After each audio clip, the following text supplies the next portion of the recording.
এ আম কিতারে কয়েকটা বালা দিক্কা কাঁচা কাঁচা চাই আম দে তো। ওই দেহ আয়া পড়ছে এই বছর আমটার লগে বাতাফুরামি করতো।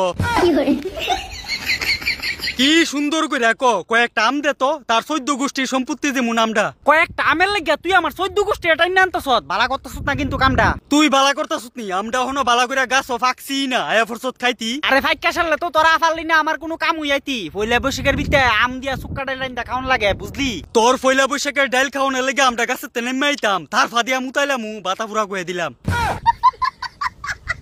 আমটার কোনো পয়লা বৈশাখ নাই রে, বাতাফুরা ফুলা পাই নইছ জানি, খালি ফুটকি মারনে ধান্দা করে। ওই আমের আবার কি রে পয়লা বৈশাখ? পয়লা বৈশাখ তো আমরা মানুষেরা করি ফালন। তইলে আমটাও তোর ডাইলের ভিতরে গিয়া ডাইল সুক্কা করতাম কে রে? আমটার কাজ হইছে গাছের ভিতরে ঝুলন। গাছের ভিতরে খালি ঝুললই হইব, তোরার আসল মেন কাজ হইছে মাইনচের সেবা করন। ও তইলে তোরার কাজ কিতা? আমটা যখন ফাহুম তখন আমটারে সুইয়া সুইয়া সুইয়া সুইয়া বট্টাটা সাদা বানায়া ফুটকি মেরা দিয়ন। খায়া কোনো কাম নাই, তার কথা যেমন লাগতেছে যেমন আমি গাছের নাই মই সুজা যাইতাম গা তার ডাইল